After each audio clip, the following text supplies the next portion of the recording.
Mateus capítulo 21, versículo 28 até o 31, essa parábola dos dois filhos, que nós vamos, através desta parábola, olhar o sentido de João capítulo 6, que eu vou terminar de ler. O que acham disto? Um homem que tinha 2 filhos disse ao mais velho: Filho, vá trabalhar no vinhedo hoje. O filho respondeu: Não vou. Mas depois mudou de ideia e foi. Então o pai disse ao outro filho: Vá você.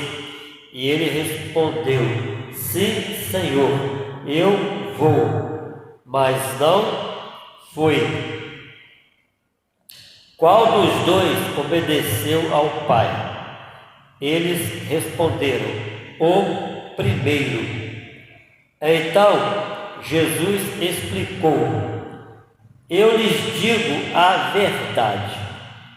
Cobradores de impostos e prostitutas entrarão no reino de Deus antes de vocês. Pois João veio e mostrou o caminho da justiça, mas vocês não creram nele. Enquanto cobradores de impostos e prostitutas creram. E mesmo depois de verem isso, vocês se recusaram a mudar de ideia e crer nele. Jesus está falando para a nação de Israel, para os judeus, novamente, que se consideravam os melhores da época, melhores religiosos e melhor raça, melhor etnia, melhor nação, por causa da história que eles tinham. Que Deus, ao longo da história da antiguidade, permitia que os judeus prevalecessem contra todos os povos que vinham contra eles. Tinham fama de ser uma nação forte, de ser uma raça pura. Muito igual foram os alemães, na época próximo da Segunda Guerra Mundial, sob a liderança de Hitler, que os alemães se achavam uma raça de sangue azul, sangue importante, e por isso destruíram os judeus, tentaram destruir os judeus por ódio, não somente aos judeus, mas a chamada raça ariana, sob a liderança de Hitler, discriminava qualquer tipo de casta social inferior a eles, intelectualmente, socialmente e financeiramente.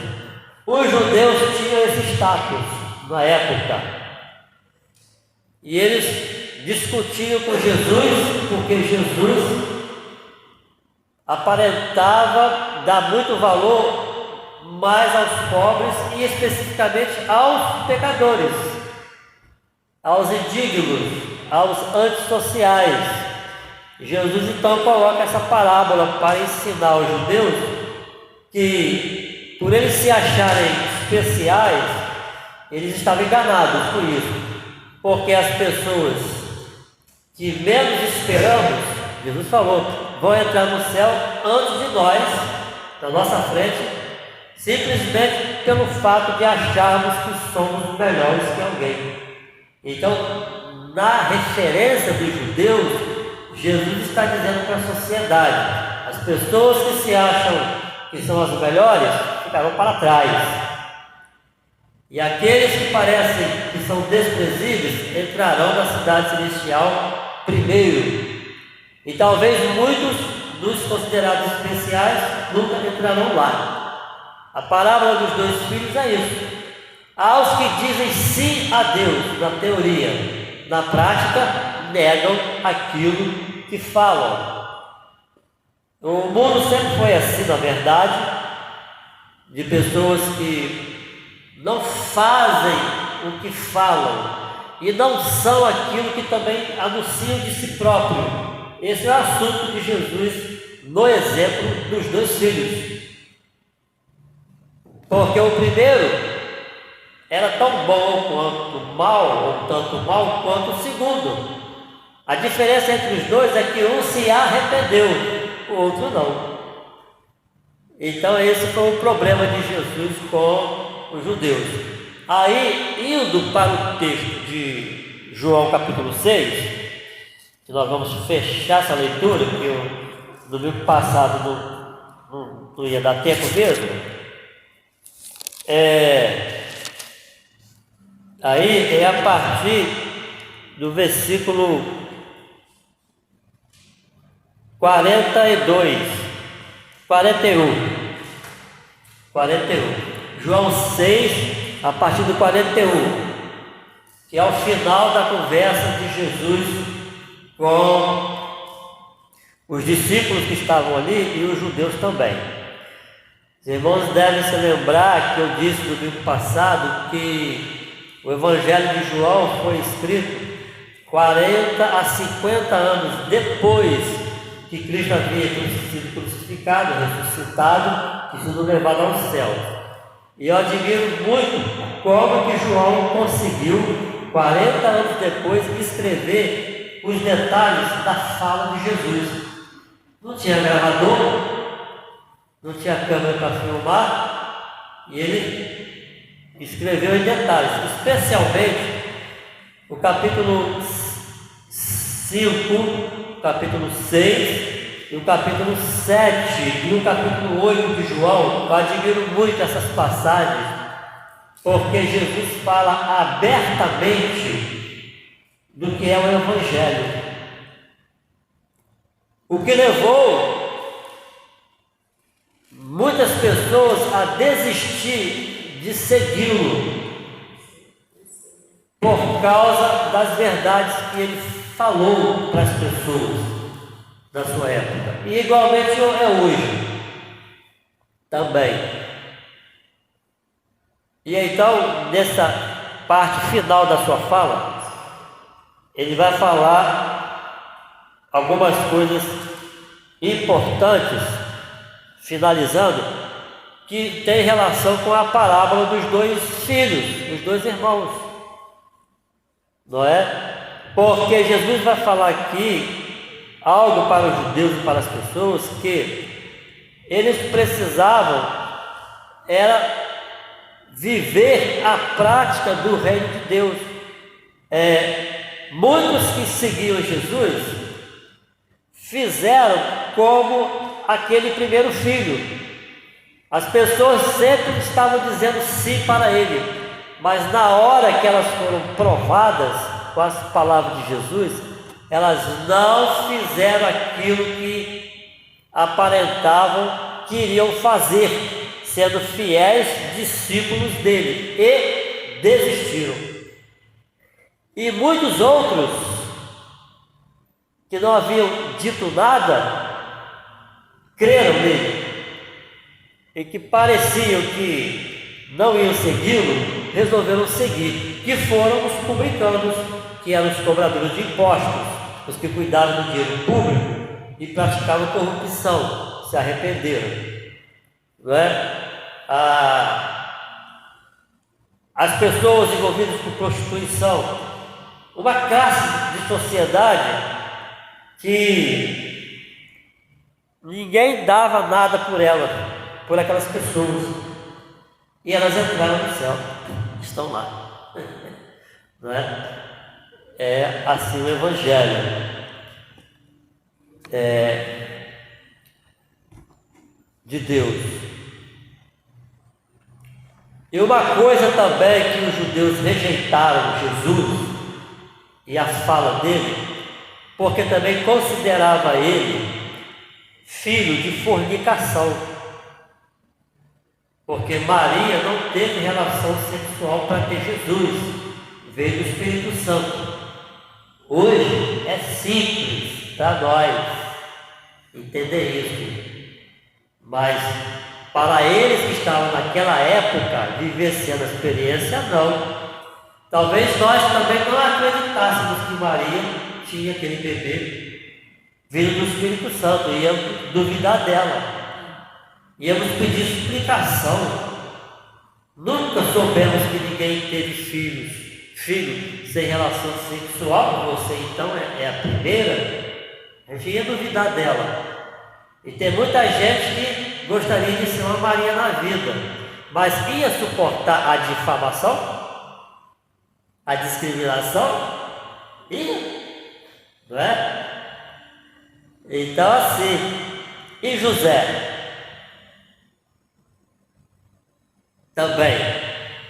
E os judeus discriminavam Jesus. Você é filho sem pai, você só tem mãe, você é bastardo, filho de fornicação. Esse era um preconceito dos judeus contra ele. Por isso não gostavam dele. Sabiam que o que ele falava era verdade, mas por causa do status social simples que Jesus tinha, não consideravam as verdades que ele dizia, mas sabiam que eram verdades. Assim é hoje. Ainda depois do preconceito racial, o pior preconceito é o social que as pessoas têm. As pessoas continuam valorizando a aparência. O mundo vai morrer nesse pecado. O outro preconceito que os judeus tinham contra Jesus, porque ele era considerado um morador da Galileia. Galileia é uma região que foi formada de pessoas que eram o lixo dos povos que eram vencidos pelos impérios mais fortes. E esse lugar foi formado por pessoas de várias nacionalidades que foram deixados lá. E lá eles foram também se prostituindo e procriando, e gerou o chamado povo galileu. E Jesus é chamado de Galileu. Então eles perguntavam: esse aí vem da Galileia, vem de Nazaré, que faz parte da região da Galileia. Ele é de Nazaré, nada de bom existe em Nazaré, porque em Nazaré moram pessoas que foram formadas por vários tipos de nações. Elas são idólatras, são infiéis, elas são pessoas dadas à sexualidade. Todo tipo de gente ruim é de Nazaré. Como pode ele dizer que é filho de Deus se ele veio de Nazaré? É o segundo preconceito dos judeus contra ele e contra todas as pessoas que eram de Nazaré. Nazaré é a parte norte de Israel e Judá é a parte sul de Israel. Então Israel é dividido em zona sul e zona norte, igual no Rio de Janeiro.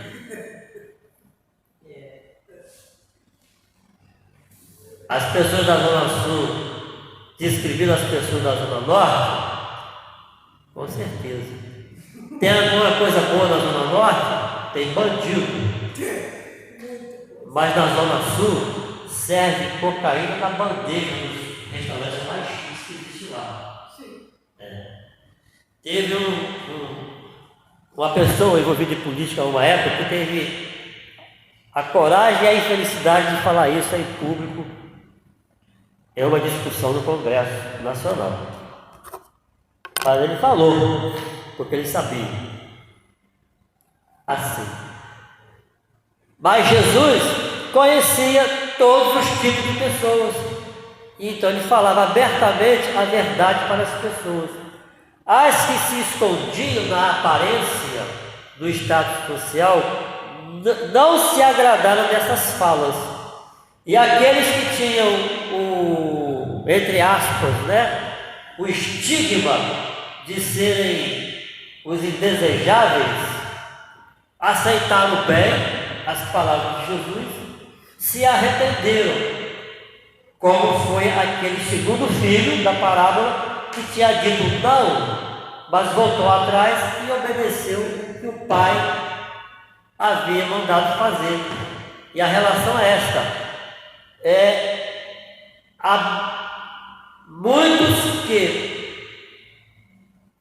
parecem que não seguirão Jesus e vão fazer isso, e se arrependerão e entenderão isso, e outros não. Talvez, como a gente já conversou aqui, quando eu caí no deslize de me considerar que eu estou bem e começo a olhar ao meu redor a situação do mundo, opa, eu estou bem, eu posso estar ficando mal, sem saber, nesse sentido de estar julgando. E aí Jesus, nessas últimas palavras, ele vai tratar isso aqui, dizendo que ele é o pão para a salvação da humanidade. E como um bom pai de família, como na outra parábola, ele começou a tirar coisas novas e velhas do seu tesouro e apresentar para as pessoas, onde ele faz a comparação do que era velho, mas era bom, mas o melhor era ele que estava substituindo o velho. Qual era o velho? Era o maná que caía do céu para alimentar o povo no deserto. Melhor do que esse velho foi o novo, que ele próprio se fez o maná. Aí os judeus não aceitaram. Você não pode ser o pão para nós, você não pode nos alimentar. Quem tem as palavras é Moisés, que nos deu a lei, você não. Aí eles não entenderam que o novo que estava substituindo o velho não estava dizendo que o velho era inadequado, mas foi substituído por algo melhor, que foi o próprio Jesus Cristo, Filho de Deus. É o que esse texto aqui é muito maravilhoso por causa dessa apresentação que Jesus faz dele, como está aqui. Agora eu vou ler e encerrar com a leitura. Versículo 41, né? Eu disse, vou recomeçar. Então os judeus começaram a criticá-lo, pois ele havia afirmado: eu sou o pão que desceu do céu. Diziam: este não é Jesus, o filho de José? Conhecendo seu pai e sua mãe, como ele pode dizer: desci do céu? Jesus, porém, respondeu: parem de me criticar, pois ninguém pode vir a mim se o Pai que me enviou não o trouxer a mim, e no último dia eu o ressuscitarei. Jesus fala 3 vezes essa frase: no último dia eu o ressuscitarei. Então Jesus disse abertamente para aquelas pessoas que todas as pessoas no mundo terão o seu último dia. Há um último dia esperando por todas as pessoas. E nesse último dia, ele tem um compromisso de ressuscitá-las. Quer queiram, quer não, ressuscitarão. Umas para a vida eterna, outras para a condenação eterna. Aquelas que vão para a condenação eterna faz parte do grupo de pessoas daquele filho que disse que ia obedecer e não obedeceu. As outras que vão ressuscitar, serão ressuscitadas para a vida eterna, fazem parte do grupo de pessoas como aquele filho que por um tempo negava a obediência, mas em tempo se arrependeu, voltou atrás e fez aquilo que o Pai lhe havia mandado. Pois bem, o Pai que é Deus está falando para as pessoas hoje, através de nós, para que se arrependam e façam a sua vontade. Se isso acontecer, Jesus vai ressuscitá-las no último dia. Então, cada pessoa tem o seu último dia. Então, nós podemos, quando tiver oportunidade, falar para as pessoas: olha, se prepare para o seu último dia. Você teve o seu primeiro dia quando você nasceu, mas você tem o seu último dia também. Se prepare para ele, porque Jesus vai te ressuscitar. E como você estará? Como o filho da parábola que disse que obedeceria e não obedeceu a palavra, a voz de Deus? Ou como aquele filho que se reconheceu e se arrependeu e obedeceu a palavra de Deus e procurou viver os padrões de justiça, verdade e amor, que é o tríplice alicerce da cidade celestial: justiça, paz e amor. Todos que não as praticam não viverão nessa cidade. Essa conversa de Jesus aqui é isso, não é? Então, desse jeito, eu ressuscitarei no último dia. É versículo 42 ainda.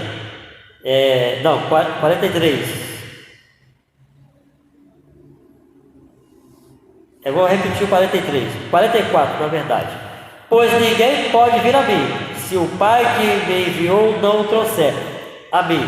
E no último dia eu o ressuscitarei. Como dizem as Escrituras, todos eles serão ensinados por Deus.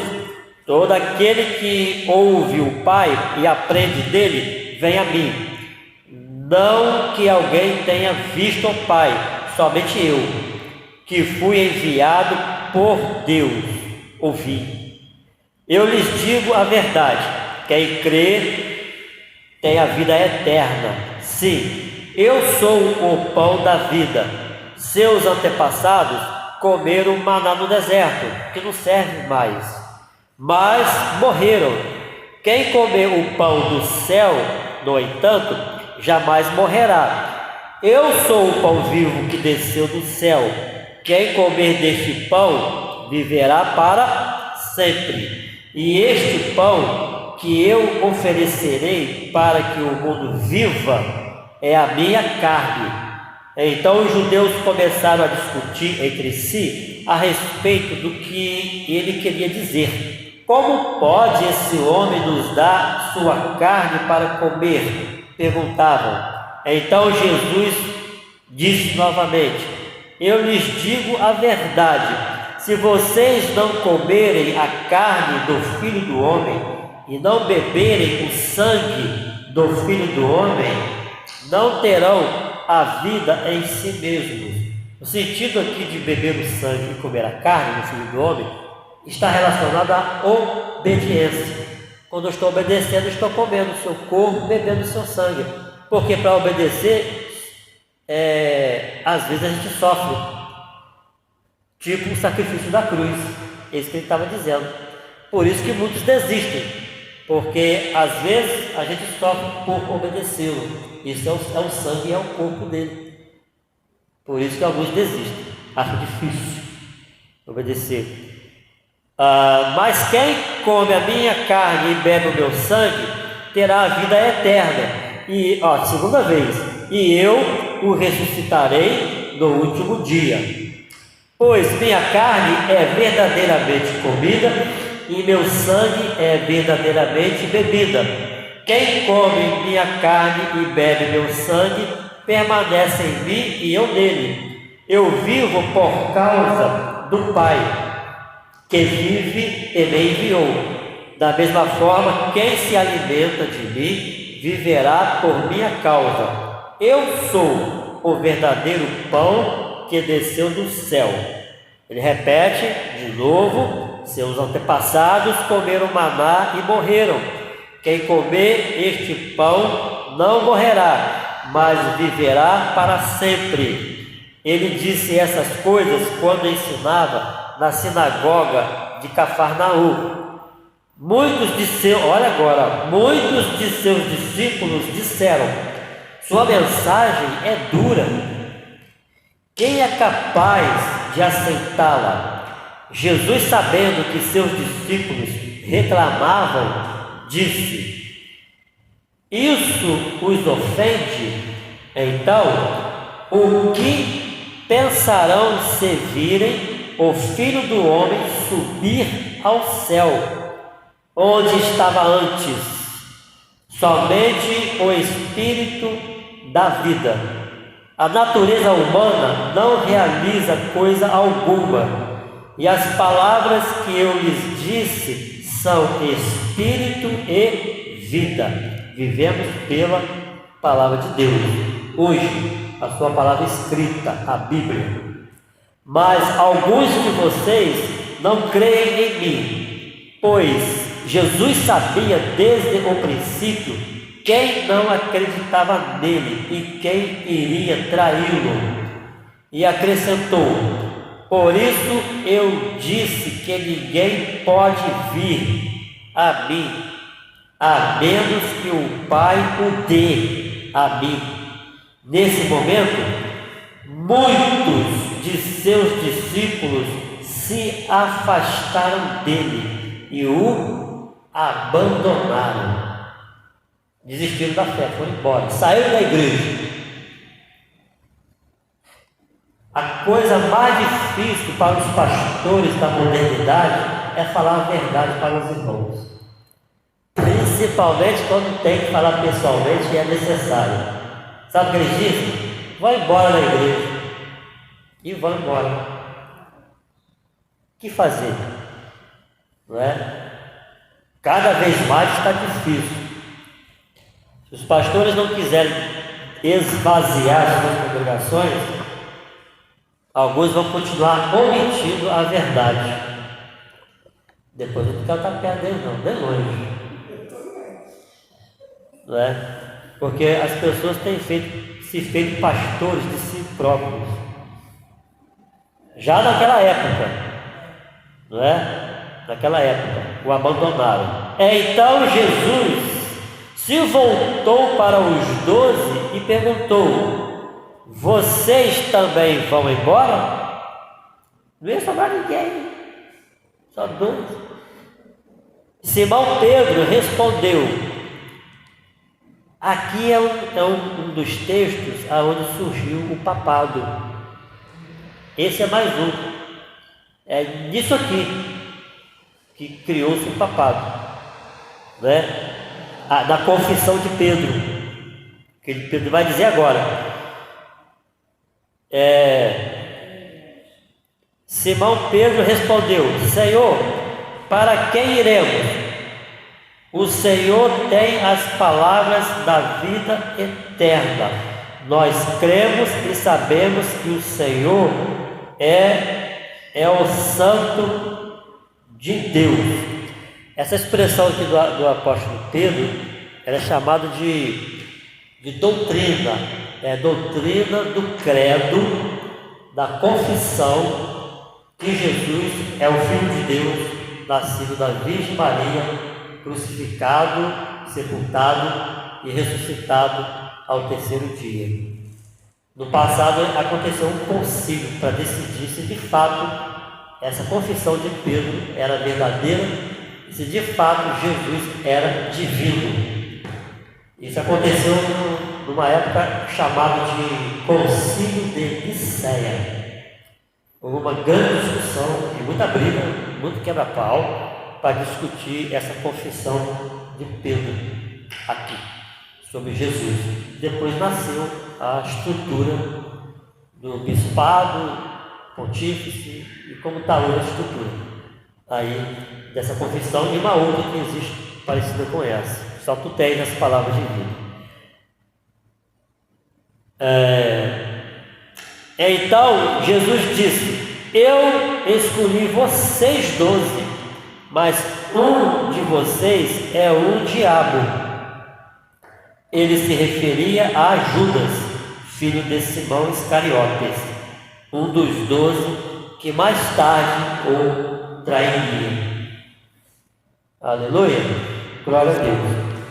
Então, eu vejo esse texto, essa fala de Jesus nesse momento, um momento que foi crítico, foi tenso, né? Foi muito tenso, porque foi uma discussão, não foi uma conversa, foi uma briga mesmo, um debate. Porque os judeus debateram com ele, brigaram com ele foi firme nas palavras, né? não amaciou, tanto que até discípulos que acompanhavam ele foram embora, não quiseram saber daquele desafio que ele lançou. Vocês terão que beber meu sangue e comer minha carne, vocês serão participantes do meu sacrifício também. Então eles não suportariam passar pelo que Jesus passou. E ao longo da história isso foi mostrado. Todos que seguiram Jesus, pelo menos até a Idade Média, século XIX, a história mostra as coisas que aconteceram com aqueles que o seguiram. Beberam do seu sangue e comeram do seu corpo, da sua carne, literalmente, porque também foram sacrificados por seguir semelhante a Jesus. Hoje, porém, estão lá nos esperando na cidade celestial. Bendito o nome do Senhor. Glória a Deus.